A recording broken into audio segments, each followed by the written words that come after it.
스쿨의 심리학 교수인 에덴 그랜트라고 하는 교수가 쓴 책인데요. Give and Take라고 하는 그런 책이었습니다. 물론 제가 사서 직접 읽을 수는 없었고요. 이분의 책을 요약한 것들과 또 테드 강의와 이분이 평소에 가지고 있는 것들을 인터넷에 자료를 찾아서 이렇게 살펴보므로 이 책에서 저자가 하고 싶은 생각들을 좀 엿볼 수 있는 그런 기회가 있었습니다. 이 Give and Take를 책을 쓴 이 에덴 그랜트라고 하는 이 교수는 심리학 교수인데 사람을 두 종류로 나누어서 이렇게 구분을 하였습니다. 여러분, 우리가 사람을 만나면 보통 약간 좀 이기적인 성향의 사람과 또는 약간 이타적인 성향을 가지고 있는 사람들을 만나게 되죠. 그래서 이런 이기적인 성향의 사람들, 어떤 만남을 통해서 자기의 목표와 자기의 이익을 극대화시키려는 태도와 자세로 만나는 사람들을 영어로 테이커라고 이분은 명명을 하였습니다. 그리고 다른 누군가를 만날 때 항상 그 사람 편에서 그 사람에게 도움을 주려고 하는 이타적인 자세를 가지고 살아가는 사람들을 기버라 이렇게 명명을 했습니다.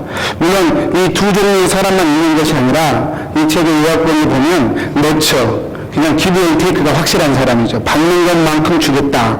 또 네가 나한테 주는 것만큼 나도 너에게 주겠다라고 이걸 매치시키는 너처라는 사람이 또 세 번째 종류로 있음을 얘기합니다. 그렇지만 이 에덴 그랜트 교수는 이 세 번째 너처의 사람의 경우는 사실상 이 테이커의 사람이다라고 정리를 해버립니다. 그래서 이분은 결국은 두 종류의 사람인데요. 우리가 사람을 만나게 되는 모든 관계 가운데 회사나 교회나 가정이나 이 기버형과 테이크형의 두 인간형으로 나눌 수 있다. 이분은 그렇게 정리를 합니다.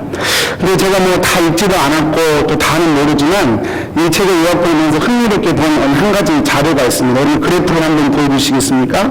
여러분 그래프는 지금 무엇을 의미하냐면 success scale, 그러니까 성공도를 이렇게 표시를 한 건데요. 여기서 말하는 성공이란 우리가 일상적으로 알고 있는 성공, 좋은 직장을 잡고 자신의 꿈과 비전을 이루어가는 그런 성공을 얘기합니다. 우리 일상에서 표현하는 그런 성공을 얘기합니다. 여러분 이 성공도를 측정을 했는데 재미있는 것은 이 기버형과 테이크형 이 첫 번째 단계를 보면 누가 더 성공을 하느냐 1차적인 성공을 의미하는데요. 누가 1차적인 성공을 많이 하느냐 기버형보다 테이크형이 성공을 한다. 이것이 지금 수천 명의 어떤 삶을 추적한 결과 나온 그 결과물이었습니다. 참 재밌었어요. 하나님께 불공평하시지.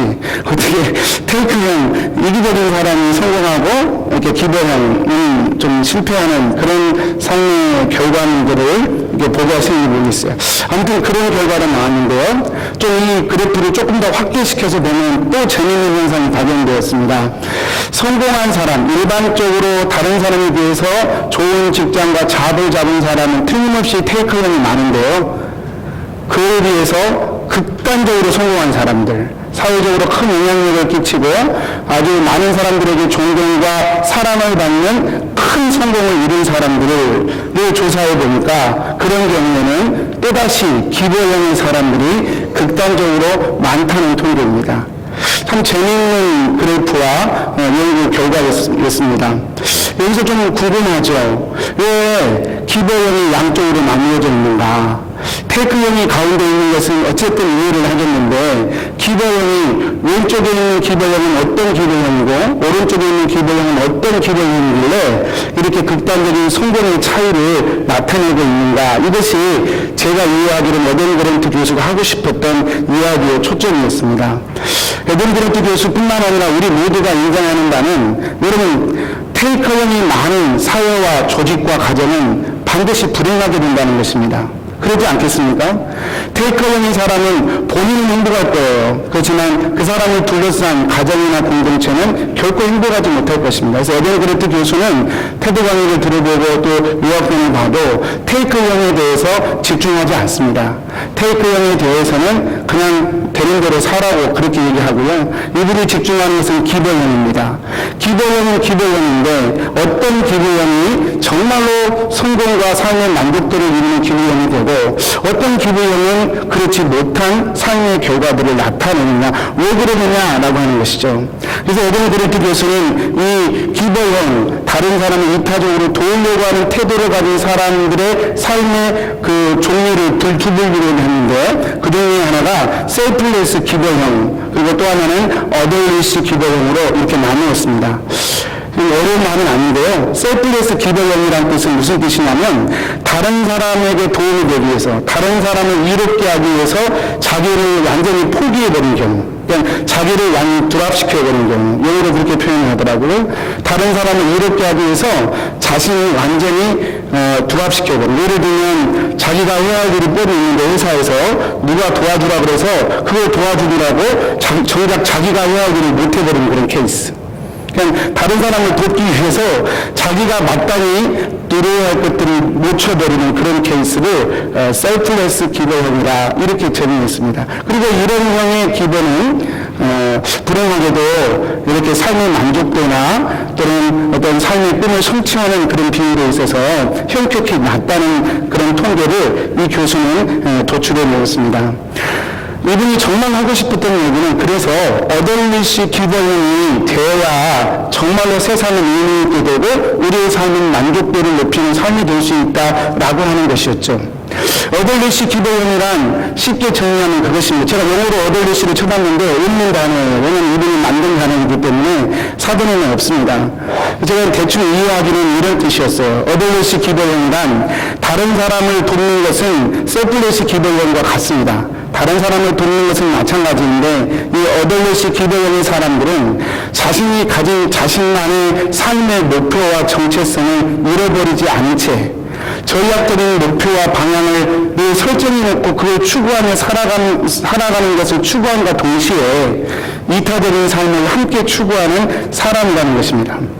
그동안은 모든 심리학자들이 극단적으로 둘 중에 하나, 테이커형이든지 기부형이든지 둘 중에 하나로만 정의를 했는데, 이 에덴 그랜트 형은, 이 그랜트 교수는 모든 사람들을 조사해보니 실제로 세상에서 정말 영향력을 미치는 사람들의 특징이, 그들은 자신의 삶의 목표를 추구하며 살 뿐만 아니라 다른 사람에게 이타적인 도움을 베풀려고 하는 자세를 가진 사람들이었다는 사실을 발견하게 된 것이죠. 그 좋은 예가 빌 게이츠죠. 이분은 신앙인이 아니기 때문에 그냥 사회학자와 심리적인 측면에서 풀어낸 것입니다. 빌 게이츠가 그랬다는 것이죠.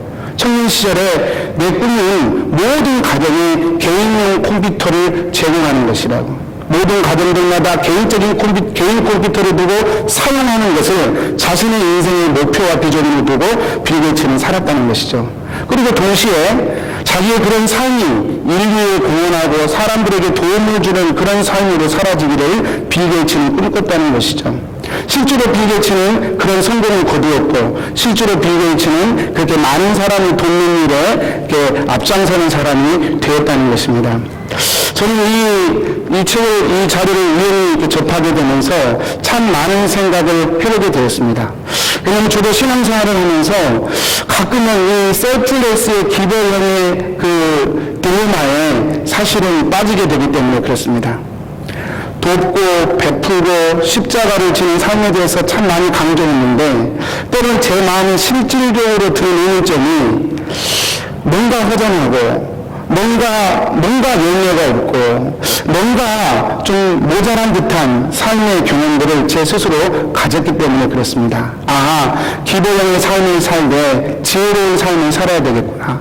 굳이 도표로 말하자면 셀플레스의 기부형의 삶이 아니라 어덜리시의 기부형의 삶을 살아야 나 또한 의미 있는 삶, 주변 사람들을 복되게 하는 삶으로 사라질 수 있겠구나 라고 하는 생각을 해보게 된 것이죠. 오늘 이와 연관된 그런 개념을 가지고 오늘 본문을 주면서 필요와 탐욕의 경계선이라는 제목으로 하나의 말씀을 증거하겠습니다. 오늘 제가 전하는 말씀은 제가 그동안 전했던 말씀과는 약간 각도가 다른 말씀이어서 여러분 감안하시고 들으시게 되길 바랍니다. 제가 왔다 갔다 한 게 아니고요, 성경의 다른 부분을 한번 살펴보자는 것입니다. 두 가지만 말씀 전하고 싶은데요. 첫 번째로, 사람은 본질적으로 이기적인 존재라는 것입니다. 이것이 우리 가운데 던져진 진리 중에 하나라는 것이죠. 제가 이게 어떤 책을 보고 우스갯소리를 하나 보았어요. 아들의 글씨가 엉망인 그 아들을 보고 염려하는 어머니가 있었습니다. 이 엄마가 아들과 함께 가정예배를 드리는데 기도를 하는 거예요. 엄마가 뭐라고 기도하냐면, 하나님, 우리 아들이 글씨를 잘 쓰게 해주세요. 이렇게 기도를 했습니다. 그리고 엄마의 기도가 끝났고 이제 아들이 기도할 차례가 되었는데, 아들이 또 이렇게 기도를 하더라는 것입니다. 하나님, 제 글씨를 다른 사람들이 다 잘 알아보게 해주세요. 이렇게 기도하더라는 것입니다. 여러분, 사람은요, 참 어쩔 수 없이 이기적인 존재구나 라고 하는 생각을 해보게 됩니다. 사실 무엇을 행하든 무엇을 계획하든 또는 어떤 사건을 해석하든 간에 그 모든 것에 우리는 내 자신을 보호하려고 하고 내 자신을 생존을 시키려고 하는 우리 자신의 이기심의 본능이 들어있다는 거예요. 이것은 여러분 누구든지 예외 없이 저를 포함해서 이 자리에 앉아있는 한 사람 한 사람 모두가 사실은 가지고 있는 그런 본능이라고 말할 수 있겠습니다. 모두에게나 있어요. 어떤 인생이든 자기 보호와 생존 본능을 유지하려고 하는 본질적인 이기심을 가지고 살아간다는 것이죠. 누구에게나 있다는 사실은, 여러분, 이것은 사실은 옳고 그름을 따질 수 없는, 선악을 원할 수 없는, 또 그것을 악하다고 말할 수 없는 그런 개념이라고 저희가 정의해 볼 수도 있겠습니다. 내 자신을 보호하고 내 자신을 생존하게 하려고 하는 그 자기 보호 본능, 그것을 악하다고 말할 수만은 없다는 것이죠. 아니, 오히려 그것을 악하다고 말할 수 없을 뿐만 아니라 우리가 누군가에게 정치적 논리이든 종교적 논리이든 아니면 어떤 사상의 논리이든 간에 어떤 논리로도 우리가 어떤 형태로도 우리가 다른 사람에게 당신의 보호 본능과 당신의 생존 본능을 포기하십시오 라고 하거나 희생을 요구할 수 있다는 것입니다. 이것은 모든 사람이 가지고 있는 고유의 권한이고 고유의 기능을 위해 우리는 존중하고 오히려 지켜줘야 건강한 사회가 된다는 것이죠. 제가 기생충이라는 영화를 한번 본 적이 있습니다. 물론 불법으로 봤습니다. 합법적으로 볼 수 있는 방법이 없어가지고 제가 너무 보고 싶어가지고 봤는데요. 어떤 불법 사이트를 누가 가르쳐줘가지고 보았습니다. 재밌게 보았는데요. 이 기생충이라는 영화는 여러분 아마 대충은 아시겠지만 한국에서 꽤 인기 있는 영화죠. 작품성과 상업성을 다 인정받은 그런 영화입니다. 영화의 내용은 쉽게 얘기하면 그런 것입니다. 이 주인공으로 나온 네 가족을 가진 한 가정이 나오는데 이 사람들의 특징은 4명 다 백수입니다. 백수예요. 그래서 4명 다 계획이 없습니다. 4명 다 계획 없이 사는 한 가정. 이 가정이 주인공이 되어서 이제 여러 가지 에피소드를 펼쳐가는 것이 영화의 큰 줄거리입니다. 이 영화는 사실은 큰 단면으로 보자면 어떤 한 가정이 어찌됐든 간에 살아보려고 몸부림치고 애를 쓰고 이렇게 저렇게 계획 아닌 계획도 세워보고 나름대로 최선을 다해보지만 자본주의라는 거대한 단면의 한계에 부딪힐 수밖에 없는 그런 쓸쓸함, 그런 참담함, 그런 슬픔을 좀 이렇게 영화로 이렇게 표현해낸 그런 작품이라고 말할 수 있습니다. 근데 저는 이 영화를 보면서 그런 거대한 단면보다는 오늘 설교의 주제처럼 무계획을 자신의 계획으로 삼음으로써 살아가는, 그래서 거기서 파생되는 자기 가족을 보호하지 못하고 생존조차도 위협받게 되는 삶의 무기력함과 무책임함이 오히려 이 영화의 더 큰 주제로 제게는 다가왔습니다. 극 중의 가장인 송강호 씨가 그 아들이 늘 여기서 나오는 단어가, 제일 많이 나오는 단어가 계획이 뭐냐는 거예요. 다음 계획이 무엇입니까? 이렇게 물어요. 그럴 때 이 송강호 씨가 계속 얼버무리다가 어느 한순간에 이 아들에게 계획이 무엇이냐고 묻는 아들에게 이런 대사를 남겨요. 아들에게 그래요. 계획은 무슨 계획? 아들아, 가장 완벽한 계획이 무엇인지 아니? 무계획이야. 계획이 없으면 계획을 달성했느니 안 했느니 스트레스 받을 필요도 없고 계획에 없는 돌발 사태가 생길 염려도 할 필요가 없지. 그래서 나는 계획을 세우지 않아. 내 계획은 계획을 세우지 않는 거야. 이것이 송강호 아버지의 아들에게 준 대답이었습니다. 이런 흐름이 영화 전체의 흐름을 차지하고 있죠. 저는 이 장면을 보면서 사실 제 스스로 흠칫 놀랐습니다. 왜냐하면 이것이 가장으로서 혹시 저의 모습은 아닌지, 그리고 교회 목사로서, 리더로서 혹시 이 모습이 제 모습은 아닌지 흠칫 놀라며 느껴보게 되었기 때문에 그렇습니다. 영화에 보면 이 송강호 씨가 이렇게 된 이유가 있어요. 무엇이냐면 수많은 계획들을 세우고 도전해 보았지만 다 실패한 것입니다. 수많은 계획과 도전 속에 끊임없이 실패를 반복했기 때문에 그 실패에 길들여져 버려서 이제는 계획을 세우는 것조차도 두려워져 버렸어요. 그래서 내 인생의 계획이란 계획을 세우지 않는 것이라고 담담하게 얘기해 버린 것이죠. 어쩌면 그런 모습들이 오늘날 가정을 이끌어야 할 가장들에게, 또는 어떤 비즈니스나 공동체나 또는 교회를 이끄는 목사인 저에게 이런 두려움과 이런 실패에 대한 어려움과 계획을 세우고 난 뒤에 느껴지는 낭패와 실망감이 우리로 하여금 계획을 세우고 도전하는 것조차도 머뭇거리게 하는 그런 상황이 되지 않았나 생각이 된 것이죠. 여러분, 제가 이렇게 말씀을 전하지만 사실은 제 아내가 제게 많이 던지는 말 중에 하나가 이 말입니다. 여보, 계획이 뭐야? 월요일날 쉬는 날인데 계획이 뭐야? 그럼 제가 얘기하죠. 무계획이야. 당신이 원하는 걸 얘기해. 내가 해줄게. 그래서 욕을 먹습니다. 항상 욕을 먹습니다.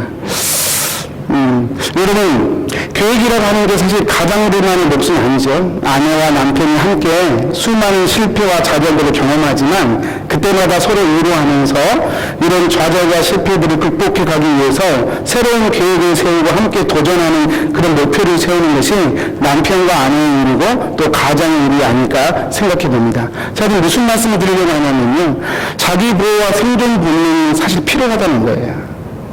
자기 보호와 생존 본능이 어떤 면에서는 중요하다는 거예요.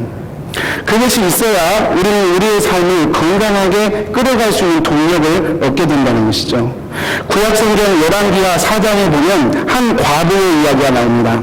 이 과부의 남편은 선지자 학교, 엘리사가 이끄는 선지자 학교의 신실한 생도였습니다. 이 부인 과부가 고백하기를 당신의 종이 여호와를 경외하는 줄은 당신이 아시는 바나이다, 이렇게 얘기할 정도로 이분의 삶은 정말 선지자 학교에서 모두 다 인정하는 좋은 사람, 믿음 좋은 사람의 표본이었고 그것을 누구나 인정할 수밖에 없는 그런 삶을 사신 분이죠. 그런데 안타까운 건 이분이 그렇게 살다가 그만 어떤 이유인지 모르겠지만 죽으신 것입니다. 이 남편이 죽고 난 뒤에 이 남편이 남긴 게 뭐냐? 빚이었어요. 이 빚을 남기고 죽었어요. 그래서 결과는 어떻게 되었느냐? 이 빚으로 인해서 두 아들이 종으로 팔려갈 위기에 처해진 것입니다. 그래서 이런 상황에서 이 아내가, 과부가 엘리사에게 도움을 요청하는 것이 열왕기하 4장에 그런 말씀이 됩니다. 저는 이 말씀을 대할 때마다 참으로 묘한 현실적 모순을 경험합니다. 왜냐하면 그는 분명히 하나님을 경외하는 사람이었어요. 그리고 모든 사람이 인정하는 좋은 사람이었습니다. 그러나 또 한편으로는 무책임하고 무계획적인 가장이었고 리더였습니다. 부인할 수 없는 사실이죠. 사랑하는 우리 가장님들, 저를 포함해서 하는 얘기니까 오해하지 마시기 바랍니다. 때로는 좋은 사람이 되기 위해서 무책임한 가장이 되시지 마시게 되기를 바랍니다. 차라리 때로는 좋은 사람이 되는 평가를 듣지 못할지언정 가정을 책임지고 가정의 필요를 책임지는 그런 가장들이 되시기를 축복합니다.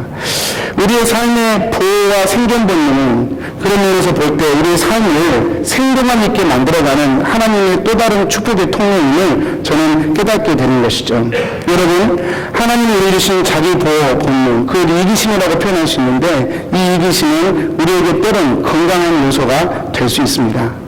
두 번째로, 그럼에도 불구하고 자신을 헌신하는 것은 은혜이고 축복이라는 것입니다. 오늘 말씀 32절 말씀인데 우리 같이 한번 읽어보겠습니다. 시작. 믿는 무리가 한 마음과 한 뜻이 되어 모든 물건을 서로 통용하고 자기 재물을 조금이라도 자기 것이라 하는 이가 하나도 없더라. 여러분, 이 말씀에 대한 오해가 사실은 굉장히 깊습니다. 저도 몇 번 이 말씀을 가지고 소개를 몇 번 한 기억이 있는데 오늘 다시 말씀을 연구하면서 사실은 또 다른 사실을 발견하게 되었어요. 오늘 그걸 한번 나눠드리려고 합니다. 여러분, 이 말씀이 문자 그대로 그때 당시에 모든 초대교회 성도들이 다 자기 재산을 다 팔아서 교회에 바쳤고, 그래서 모든 성도들은 자기 재산, 사유 재산을 다 없앤 상태에서 교회에서 자신의 필요를 채워주는 그런 구조로 유지된 것을 의미하지는 않습니다.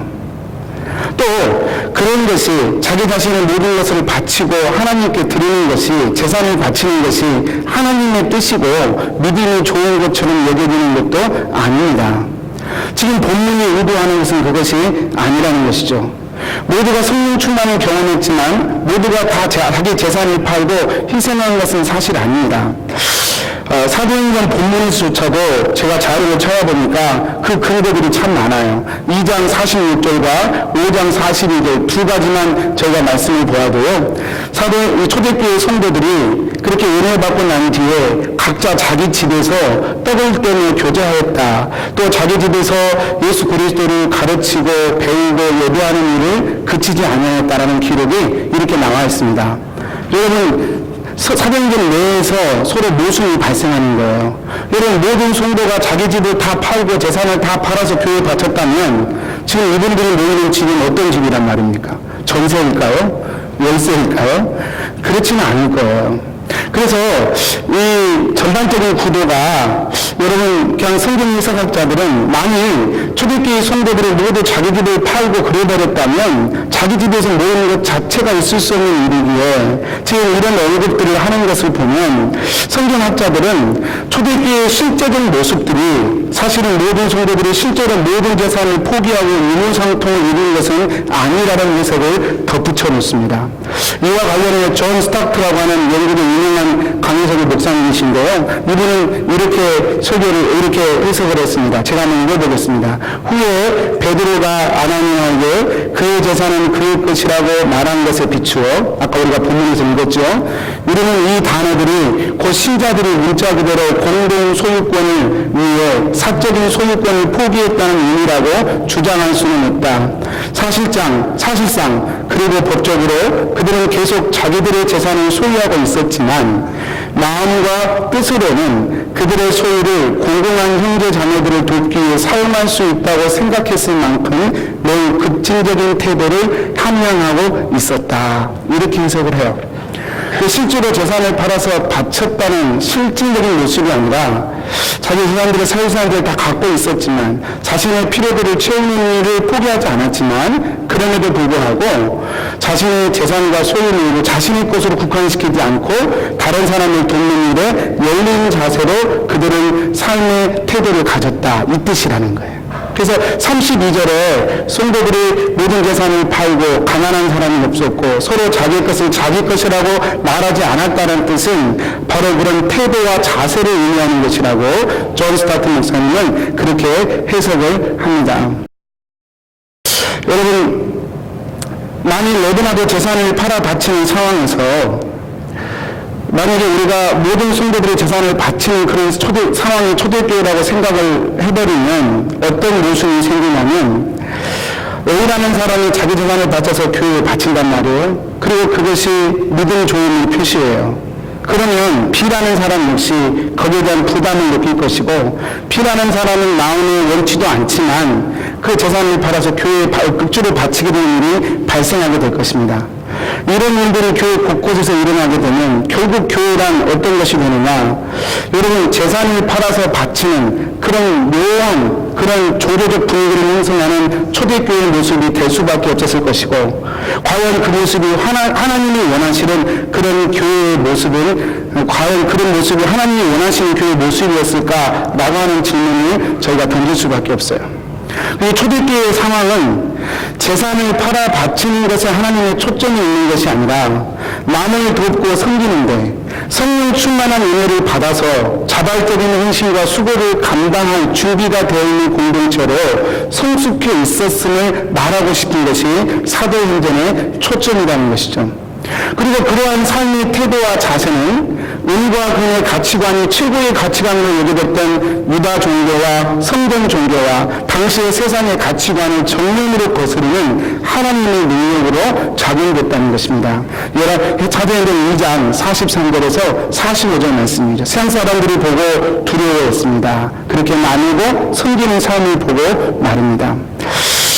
여러분, 이 사실을 두고 이 존 스타트 목사님은 이 사도행전의 유무상통의 본문과 관련해서 해석의 세 가지 기준을 제시합니다. 제가 한번 읽어보겠습니다. 첫 번째로 초대 교인들은 자발적으로 나누었다. 자발적으로 나누었다. 두 번째로 모든 사유재산을 공유하는 것이 아니라 오직 필요한 만큼 공유했다. 셋째로 재산을 교회에 바치는 것이 교회의 회원이 되기 위한 조건은 아니었다. 여러분, 제가 지금 이렇게 말씀드리는 이유는 믿음 조언의 표시가 모든 재산을 포기하고 삶을 다 포기해버리고 직장이고 뭐고 다 포기하는 것만이 아니라는 사실을 말씀드리고 싶어서 그렇습니다. 초대교회의 가장 분명한 색깔을 드러냈던 사도행전의 상황조차도 사실은 자기 자신의 필요와 자기 보호의 본능을 존중해주는 사회였고, 다만 그것을 극복하여 뛰어넘어 다른 사람의 필요에까지 관심을 쏟을 수 있는 그런 은혜의 공동체였음을 제가 감안해야 된다는 것이죠. 저희가 오늘날 직장 생활을 하고 재산을 소유하고 또 비즈니스로 돈을 벌고 살아가는 모든 삶이 결코 성경에 어긋난 삶이 아니라는 것입니다. 그렇게 살아가는 여러분의 삶이 믿음 없는 삶도 아니라는 것입니다. 하나님이 우리의 필요를 인정하시고 채우시고, 다만 그 필요와 우리의 본능을 뛰어넘는 삶으로 인도해 가시는 것이 하나님의 은혜임을, 그것이 교회임을 여러분 오늘 본문은 우리에게 얘기하고 있다는 것이죠. 좀 말씀이 어렵습니까? 조금만 더 하고 말씀을 정리하도록 하겠습니다. 오늘 이와 같은 예외에 가장 합당한 사람이 바로 바나바입니다. 오늘 본문 36절, 37절 말씀이죠. 제가 한번 읽어보겠습니다. 구브로에서 난 레위족 사람이 있으니 이름은 요셉이라. 사도들을 일컬어 바나바라. 그가 밭이 있으니 팔아 그 값을 가지고 사도들의 발 앞에 두니라. 여러분, 제가 아까 서두에 말씀드렸기 때문에 이 말씀이 객관적으로 보이시죠? 보세요. 바나바가 모든 자기 재산을 다 팔아 바친 것이 아니에요. 성경 본문에 보면 그가 밭이 있었고 그 밭을 팔아서 그것을 다른 사람의 필요를 채우는 일에 헌신했다고 기록하고 있는 거예요. 그리고 여러분, 이렇게 헌신하는 바나바의 헌신을 보면서 교회는 사도들이 그에게 닉네임을 붙여줬는데 그 닉네임이 뭐냐면 바나바예요. 그 뜻을 해석하면 위로의 아들이라. 주석에 보면 이 위로의 아들이라는 그 동물 속에 공자라라는 말이 같이 붙어 있습니다. 그래서 성경에서 이 바나바의 명예를 높여주고 바나바의 그런 공동체에서 리더로서의 위치로 이렇게 그의 명예를 높여주는 일이 바로 이 사건을 통하여 발생했음을 성경은 증언합니다. 이 말은 또한 자기 필요를 뛰어넘어 다른 사람의 필요를 위해 자기를 헌신하는 사람을 하나님은 또한 귀하게 여기시고 교회 공동체는 그런 자를 귀하게 여겨야 함을 말씀해 주는 것과 같은 이치입니다. 여러분, 바나바는 그와 같은 샘플로 이렇게 등장을 합니다. 바나바는 레위족이었습니다. 여러분, 레위족이라는 말은 제사장이라는 뜻입니다. 제사장이란 말은 사두개파 출신의 사람이란 뜻입니다. 사두개파 사람들은 그 당시에 종교개혁을 가지고 있었던 그런 사람들이죠. 지난주에 말씀과 연결시켜보면 은과 금의 가치를 최고의 가치로 여기며 살았던 사람들입니다. 바나바 역시 그 중에 한 사람이었어요. 그러나 복음을 듣고 나서 그가 취한 행동이 은과 금의 가치를 자신의 인생의 최고의 가치로 두지 않고 그것을 오히려 하나님 나라의 도구로 흘려보내는 일을 감당하는 사람이 된 것이죠. 그리고 그런 바나바를 하나님을 높이시고 또 그 교회의 권위자로 리더자로 세우시는 모습이 오늘 본문에 기록되어 있는 것입니다. 사랑 여러분, 우리 킹스한인교회 리더십이, 저는 저와 여러분이 이 리더십이 이와 같은 리더십이 되었으면 참 좋겠습니다. 하나님의 은혜를 받아서 나의 필요를 채울 뿐만 아니라 그 나의 필요를 뛰어넘는 다른 사람의 필요를 채우는 그 일에 헌신하는 사람, 그 사람이 리더가 되어야 하고 그런 사람이 리더가 되었을 때 그 공동체는 복 있는 공동체가 될 수 있다는 것이죠. 오늘 말씀 이 바나바와 비교되는 극단적으로 비교되는 또 다른 삐뚤어진 헌신의 이야기가 나오는데 그 이야기가 바로 아나니아와 삽비라의 이야기입니다. 1절, 2절 말씀이죠. 이분들 역시 땅을 팔았습니다. 그렇지만 반복적으로 말씀드리지만 저희가 아나니아와 삽비라가 전 재산을 팔고 그 반을 감췄다고 저희가 그렇게 알고 있지만 사실 말씀을 자세히 들여다보니 그렇지 않습니다. 땅을 가지고 있었고 그 땅을 판 것일 뿐이에요. 그 땅을 팔았는데 문제는 그 땅 판 값을 절반을 감춰놓고 절반을 이렇게 드리면서 마치 전부를 드리는 것처럼 거짓말을 했다는 것입니다. 여러분 왜 거짓말을 했을까요?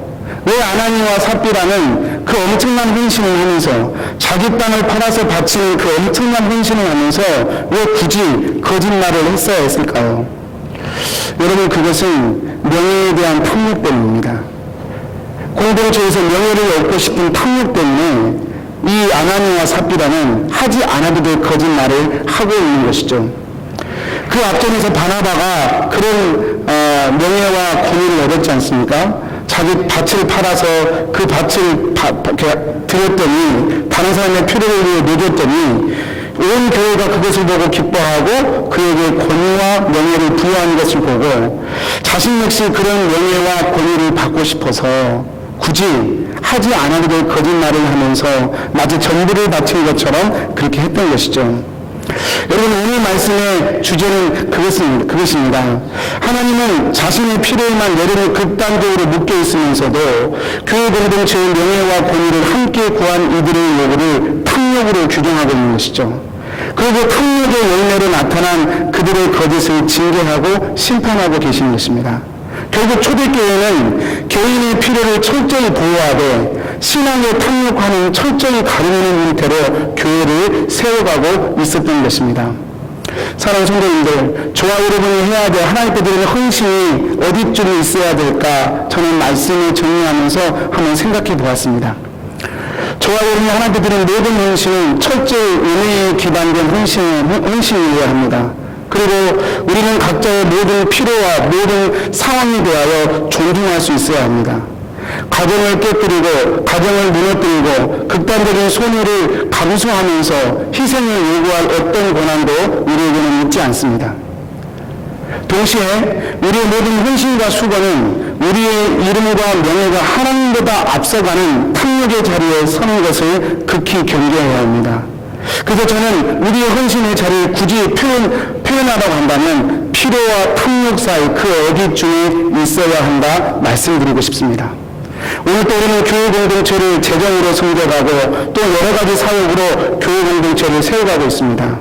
그러나 저와 여러분이 하나님께 드린 모든 헌신과 수고는 우리의 필요를 채워주시는, 우리의 필요를 인정하시고 우리의 필요를 채워주시기를 기쁘게 여기시는 그런 하나님의 은혜를 기대는 필요를 채우는 그 신앙에서 출발하여 우리의 필요를 뛰어넘어 다른 사람의 필요까지 채우는 넉넉한 상황까지 가되 그런 우리의 행위와 제스처가 하나님의 이름까지 넘어가는 탐욕까지 가지 않도록 경계하는 평화와 필요와 탐욕의 그 사이 어딘가에 끊임없이 나아가는 것이 우리 신앙의 자리가 되어야 할 거라 생각합니다. 말씀을 정리하겠습니다. 사는 성도님들, 사실 말씀을 전하고 나니까 우리 성도님들이 다 하고 있는 삶이에요. 그죠? 다 하고 있는 삶이에요. 우리 중에 누구도 당신의 가정을 희생시키세요. 당신의 자녀를 희생시키세요. 그게 믿음이지 라고 말하는 사람은 없습니다. 다만 우리의 헌신과 수고가 탐욕의 자리에 가지 않도록 저와 여러분은 경계해야 한다고 생각합니다. 우리의 필요를 향한 우리의 마음이 하나님의 이름보다 더 높아질 때 우리의 필요를 향한 우리의 욕구가 신앙의 모든 의미로 정철되어 버릴 때 우리는 하나님의 이름조차도 우리의 욕구의 도구로 쓸 수 있는 위험성을 가지고 있기 때문입니다. 우리 기도하도록 하겠습니다.